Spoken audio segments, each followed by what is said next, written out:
Selamat siang, perkenalkan saya Clara Nelly Relina Simarmata dengan NIM 21P10046. Saya dari Prodi Kedokteran Fakultas Kedokteran. Saya akan membuat video reaction tentang video dari Pak Gregorius dan menjawab pertanyaan-pertanyaan dari video tersebut. Menurut saya tentang kesombongan itu tersendiri adalah penyakit hati.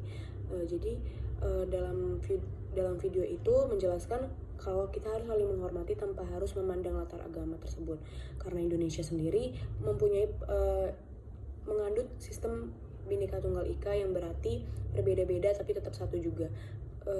Tanpa ada perbedaannya, ras kesombongan itu tidak ada. Dan kalau kita percaya kepada Tuhan dan kita memang kita menjalankan perintahnya sesuai dengan perintahnya, tidak menyeleweng dengan perintahnya, kita juga tidak mempunyai penyakit hati, yaitu kesombongan. Nah, ini ada beberapa pertanyaan seperti yang pertama, menurut ideologi agama dan keyakinan Anda, bagaimana kita menjalin relasi dengan sesama meskipun berbeda sara supaya harmonis dan maju sejahtera bersama? Dan beberapa kutipan, dan ada kutipan kitab suci. Nah, untuk pertanyaan yang pertama, saya mengambil kutipan dari 1 Yohanes 4 ayat 7-8. Saudara-saudara yang kekasih, marilah kita saling mengasihi sebab kasih itu berasal dari Allah. Dan sebab orang yang mengasihi lahir dari Allah dan mengenali Allah. Jadi untuk kita menjalin relasi dengan sesama itu kita memang harus dari hati. Memang kita harus membuat orang percaya kepada kita, dan memang kita harus menjalankan perintah Allah, karena membangun relasi itu kan membutuhkan komunikasi yang baik seperti sopan santun, seperti kita memberikan first impression atau pengalaman yang pertama itu tidak buruk. Dan memberi relasi itu penuh harus keyakinan dari diri. Seperti kalau misalnya kita memberikan mereka pengasihan, memberikan ketulusan kepada sesama kita, pasti mereka percaya bahwa kita itu memang benar-benar orang baik, benar-benar orang yang sangat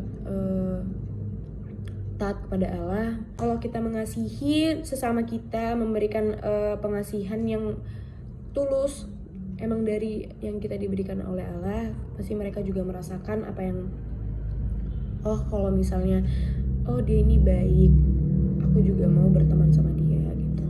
Jadi seperti itu membangun relasinya. Dan pertanyaan yang kedua, apa yang dimaksud dengan kapitalisme, individualisme, dan konsumerisme, hedonisme? Apakah Anda setuju dengan hal tersebut?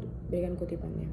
Untuk kapitalisme adalah sebuah mode produksi yang bertujuan untuk meraih keuntungan sebesar-besarnya dengan biaya produk sekecil-kecilnya. Dan individualisme, filsafat yang memberikan pandangan moral, politik, dan sama dengan menekankan kemerdekaan manusia serta sepentingnya bertanggung jawab dengan kebiasaan sendiri, dengan perlakuan sendiri. Konsumerisme itu artinya pemakaian barang yang secara berlebihan. Dan hedonisme adalah orang yang mencari kebahagiaan sebanyak-banyaknya dan sedapat mungkin untuk menghindari menghindari sebesar-besarnya perasaan yang menyakitkan untuk mereka gitu.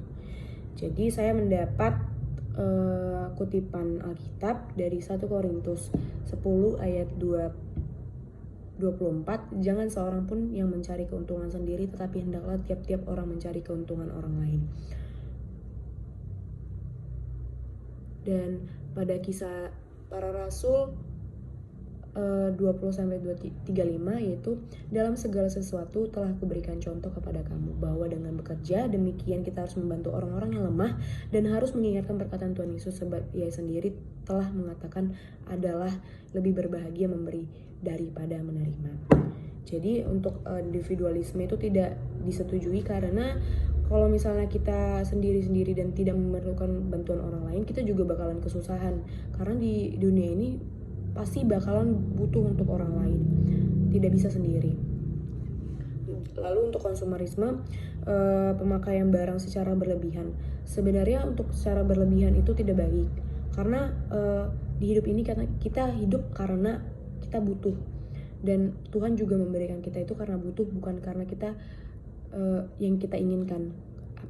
Apa yang Tuhan tahu kalau misalnya apa yang kita butuhin itu Tuhan tahu, bukan karena yang kita inginkan. Lalu untuk hedonisme itu, kalau untuk mencari kebahagiaan itu penting.